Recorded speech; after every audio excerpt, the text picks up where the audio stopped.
오늘은 위기를 기회로 바꾸는 능력이라는 제목으로 말씀 전하겠습니다. 1950년대 미국 뉴욕의 한 사업가가 자신의 고객을 초대해서 멋진 저녁 식사를 대접했습니다. 전에 말씀드린 내용인데요. 멋진 저녁 식사를 대접하고 이제 레스토랑에서 식사를 마치고 돈을 지불을 하려고 하는데 마침 깜빡하고 지갑을 안 가져왔어요. 식사값을 지불 못할 상황인 거죠. 그래서 고객들 앞에서 톡톡히 망신을 당했습니다. 식사를 대접하고 분위기를 좋게 해서 뭔가 신뢰도 얻고 좋은 기회를 만들려고 했는데 오히려 신뢰를 잃어버린 어려움에 처하게 된 거죠. 그래서 이제 한 가지 결심을 했습니다. 앞으로 다시는 이런 일이 없어야 되겠다 결심을 하고 그렇게 만든 것이 바로 신용카드입니다. 신용카드는 현찰이 없어도 지갑이 없어도 신용으로 하니까 계산이 가능합니다. 그래서 세계 최초의 신용카드 이름이 다이너스 카드랍니다. 다이너스 카드. 다이너스의 다인이라는 단어는 저녁을 먹다라는 영어 단어 디너에서 따왔습니다. 그러니까 이 첫 번째 신용카드 이름만 봐도 알겠죠. 다시는 저녁 먹을 때 이런 일이 안 생겼으면 좋겠다. 그래서 다이너스 카드입니다. 다이너스 카드를 시작으로 해서 신용카드는 전 세계적으로 확산이 됐고요. 지금은 현찰 없이 카드로만 살 수 있고요. 게다가 그 카드는 요즘 또 휴대폰 속으로 또 들어오기도 했습니다. 어쨌든 위기 속에서 새로운 기회를 발견해낸 거죠. 심리학 용어 중에 회복 탄력성이라는 말이 있습니다. 우리가 살아가면서 이 땅에서 어려움과 시련을 겪는데요. 그때 다시 힘을 내서 일어서려고 우리가 애를 쓰게 됩니다. 그게 바로 회복 탄력성이라는 거예요. 성도도 예외는 아닙니다. 성도도 넘어질 수 있죠. 성도는 넘어지지 않는 존재가 아니라 넘어졌다가도 하나님 때문에 또 믿음 때문에 다시 일어날 수 있는 존재가 바로 성도라는 정체성입니다. 이런 의미에 생각하면 결국 인생에서 중요한 것은 회복 탄력성을 높이는 것입니다. 그러면 위기를 만나도 그 위기가 오히려 기회가 되고 다시 일어설 수 있기 때문입니다. 오늘 이거 말씀을 보면 요시야 왕이 나옵니다. 요시야는 유다가 가장 위기의 순간에 왕으로 등극한 사람입니다. 그가 보위에 오를 때 나이가 8살이에요. 8세. 그의 아버지는 아몬인데 암살을 당했습니다. 그러니까 아버지가 암살을 당하고 8살짜리 아이가 왕으로 등극을 한 거예요. 이게 얼마나 위기입니까? 그죠? 또 그 당시에 대외적으로는 여러 판도가 바뀌고 있었습니다. 원래 강자였던 아수르는 힘이 점점 약해져 갔고요. 또 떠오르고 있는 바벨론이 있었습니다. 그러니까 약소국들은 요동칠 수밖에 없는 거죠. 어떤 때는 아수르 편에 우리는 아수르 편입니다. 그러고 어떤 때는 우리는 아닙니다. 바벨론 편이었습니다. 왔다 갔다 하는 거죠. 유다 내 정치 세력도 어떤 때는 친아수르파가 득세를 했다가 어떤 때는 친바벨론파가 득세를 하는 거예요. 팽팽하게 대립을 했습니다. 그런 와중에 왕이 암살을 당하고 8살짜리 아이가 등극을 한 거예요.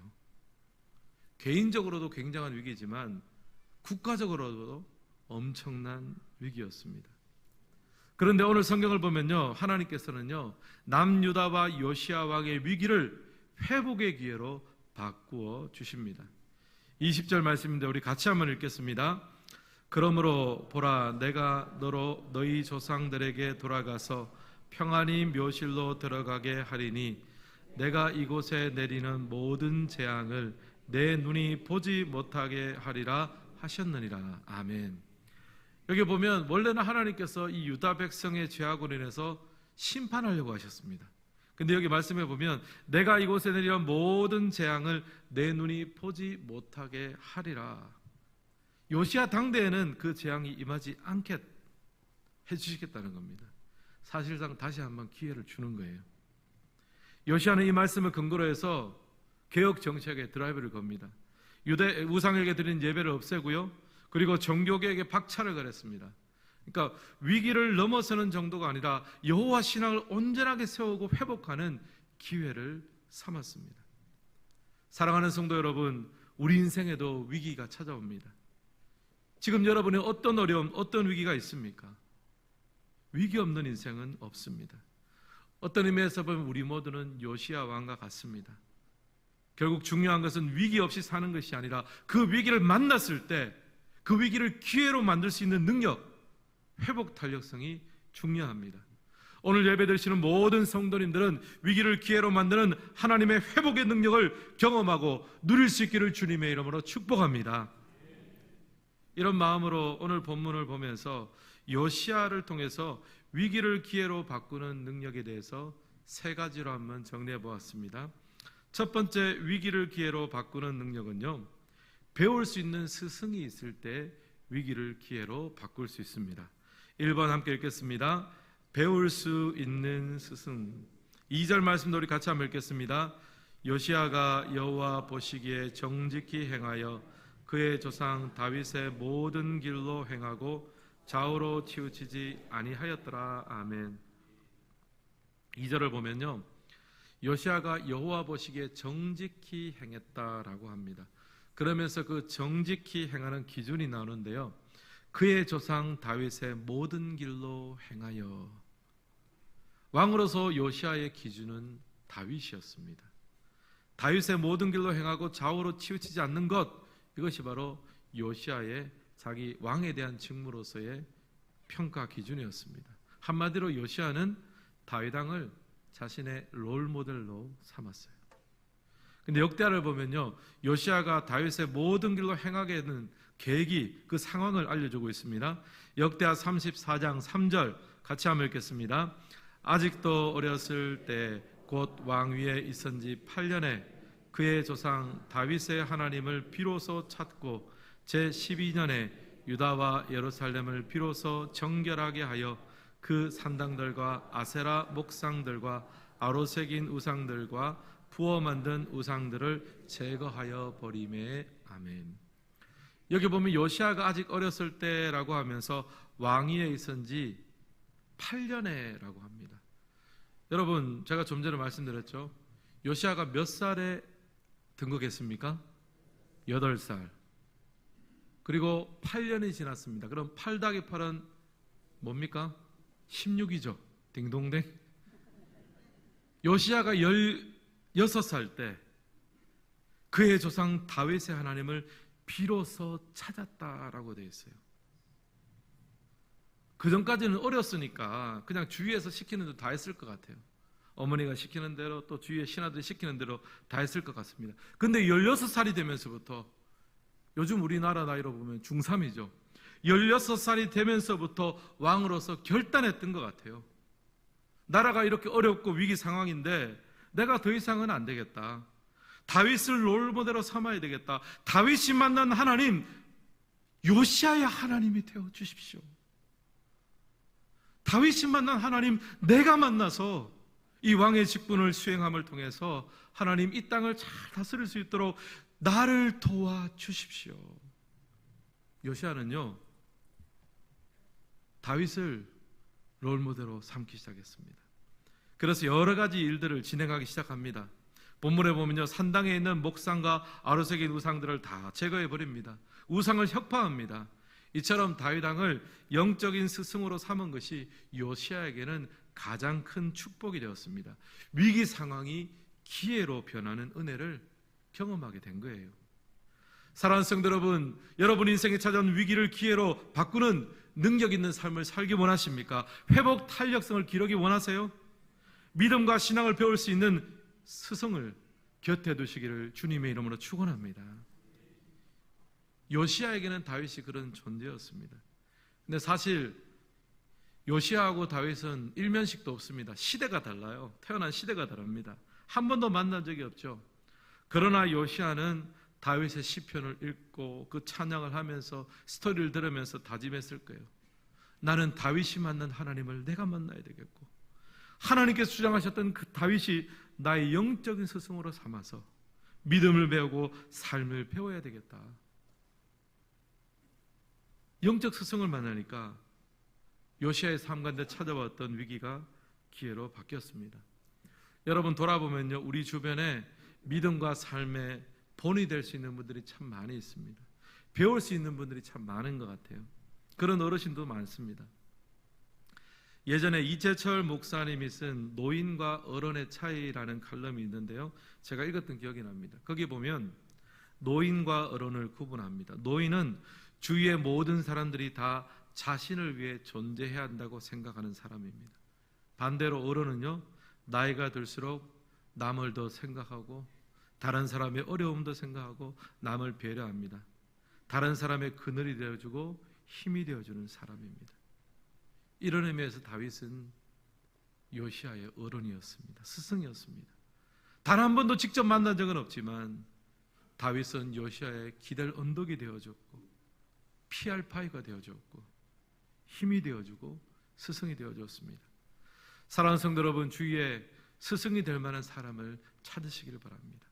낙심할 때 위로가 되어줄 사람, 믿음의 그늘이 되어줄 사람이 우리 곁에 있다면요, 우리 삶에 찾아오는 위기가 아니라 기회가 될 수 있습니다. 또 만약 그런 사람을 실제로 찾기가 어려우시면요, 성경책을 통해서, 신앙서적을 통해서 만날 수도 있습니다. 어쨌든 중요한 것은요, 배우고자 하는 태도가 중요한 것 같아요. 배우고자 하는 태도가 있으면 누구를 통해서도 배우고 작은 아이를 통해서도 우리는 배울 수가 있습니다. 그리고 여러분 꿈꾸시길 바랍니다. 내가 바로 그런 어른, 내가 바로 그런 스승이 되어야 되겠다. 여러분 결심하시길 바랍니다. 다락방을 인도하는 순장님들 꿈을 꾸시길 바랍니다. 다락방 안에서 함께 기도하며 위기를 맞은 성도의 삶에 위로와 기댈 곳이 될 수 있는 우리의 다락방이 되게 하여 주시옵소서. 그리고 주일학교 교사분들도 꿈꾸시길 바랍니다. 하나님, 내 반의 어린 학생들이 내 눈에는 요시아로 보이게 해주십시오. 제가 그 아이들에게 다윗과 같은 존재가 되기를 원합니다. 꿈꾸시기를 바라요. 지난주까지 하반기 신앙 강좌 신청이 마감이 되었습니다. 결과 궁금하시죠? 넘치도록 신청을 해주셨습니다. 너무 감사합니다. 정원을 넘어선 과목들이 있어가지고 어떻게 해야 될까 고민입니다. 저는 사실 굉장히 감사하더라고요. 왜냐하면 배우고자 하는 분들이 많다는 거잖아요. 그만큼 교회의 미래가 밝습니다. 이번 학기에 수강하는 모든 분들이 각자의 자리에서 다윗과 같은 스승을 만나고 또 각자의 자리에서 또 다른 다윗의 역할을 감당할 수 있기를 주님의 이름으로 간절히 소망합니다. 저도 담임 목사로서 다짐해 봅니다. 하나님, 천국교회 다윗과 같은 역할을 하게 하여 주옵소서. 성도님들이 힘들고 어려울 때, 청년과 주일학교 학생들이 삶의 본과 믿음의 본이 필요할 때 힘이 되어주고 위로가 되어주고 이정표가 될 수 있도록 하나님 저를 사용하여 주옵소서.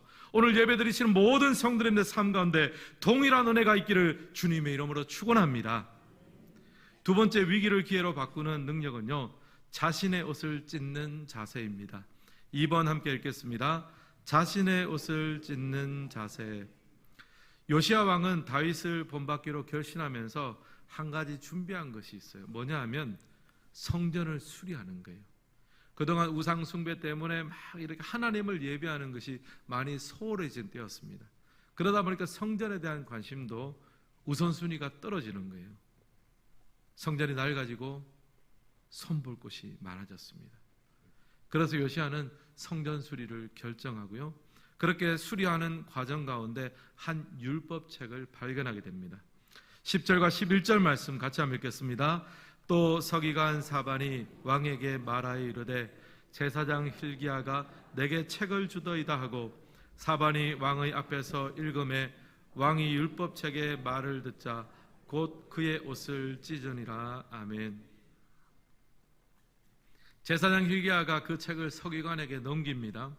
서기관은 왕 앞에서 그 책의 내용을 읽었습니다. 아마 신명기였던 것 같아요. 신명기는 모세의 마지막 설교입니다. 이제 가나안 땅에 들어가서 약속의 땅에서 하나님이 나를 세우게 되면 너희 이렇게 살아야 된다. 구체적으로 신명기를 통해서 가르쳐 주셨습니다.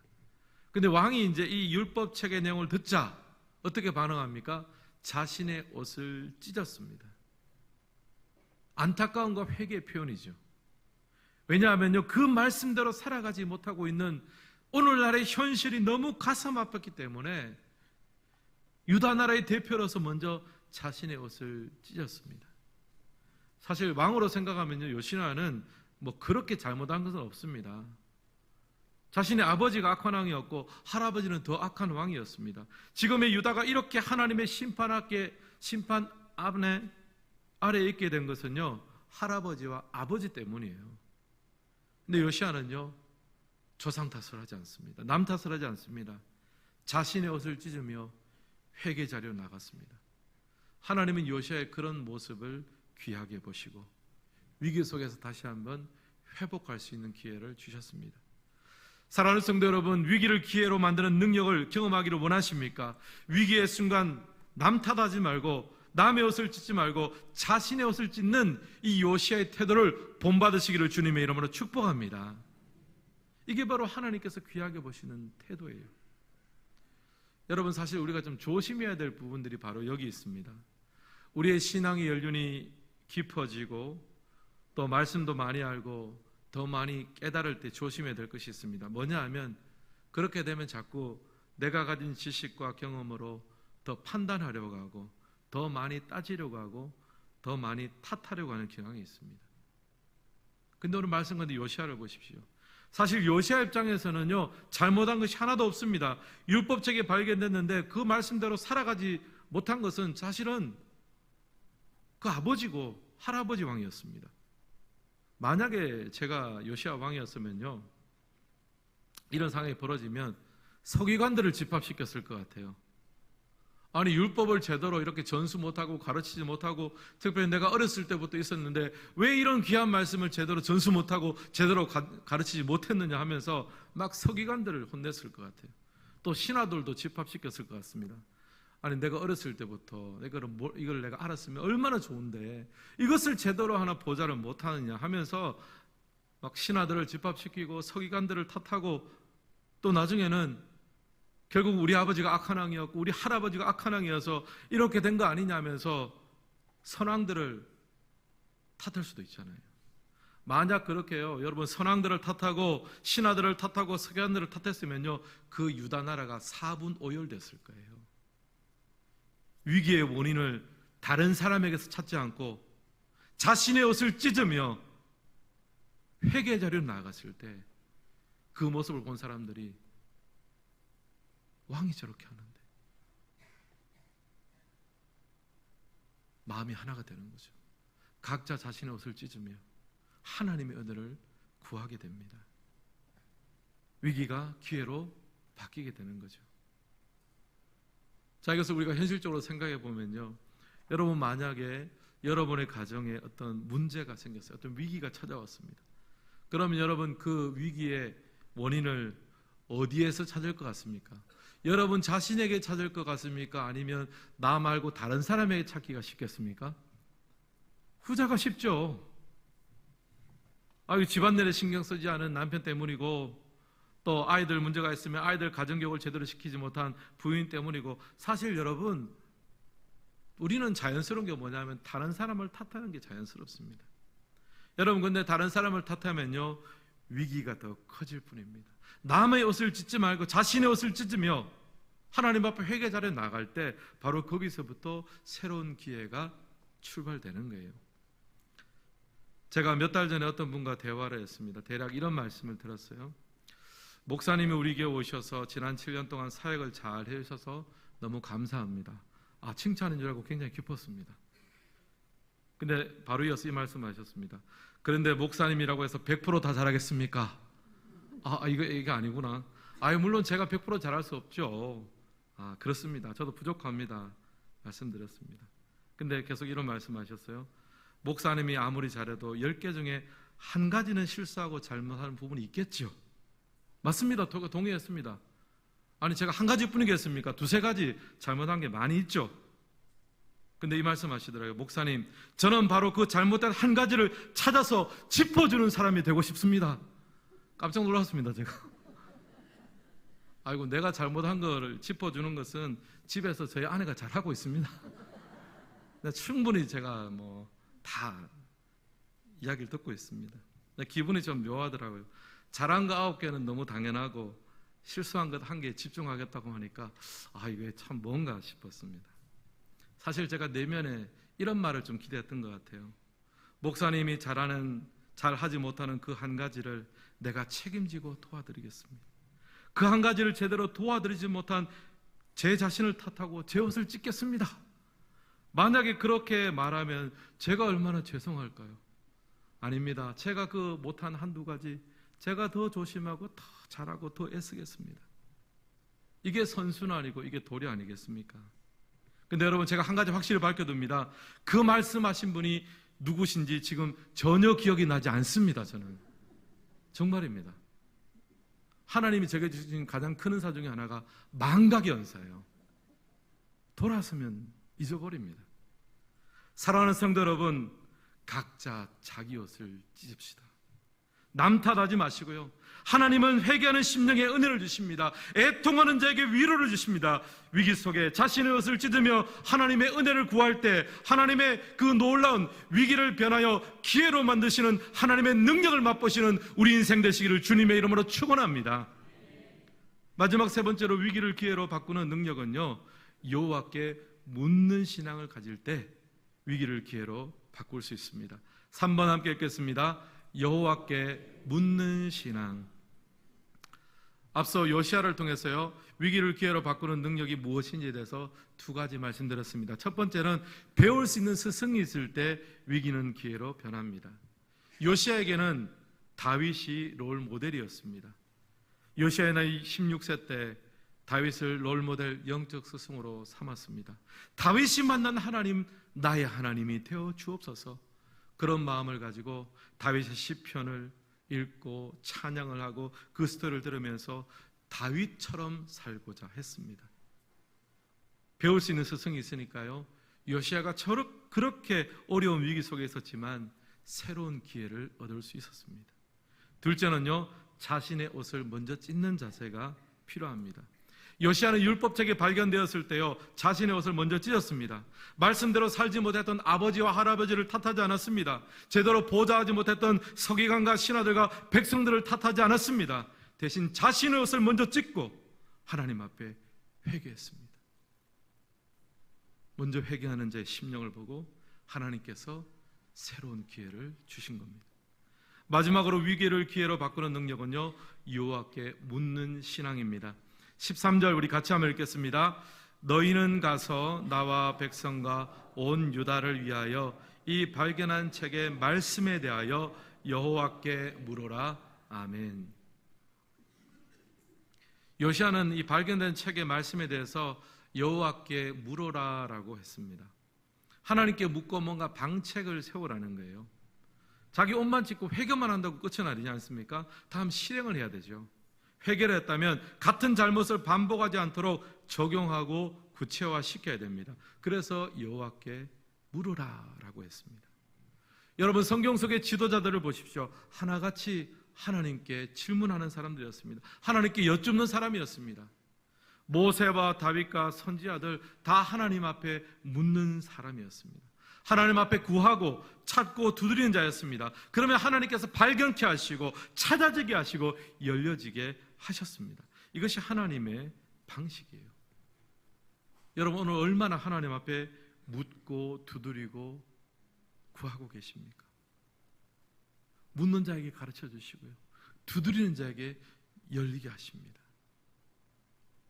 하나님 앞에 물을 때 우리의 삶의 위기는 기회로 바뀔 수가 있습니다. 또 교회적으로도 하나님께 물을 필요가 있습니다. 하나님, 이 시대에 우리가 감당해야 될, 우리 청북교회가 감당해야 될 것이 무엇입니까? 어떤 사명을 감당해야 됩니까? 기도하면서 물어야 합니다. 우리 교회 등록하시는 분 중에 종종 극동방송 설교를 듣고 등록을 결정하셨다는 분들이 있습니다.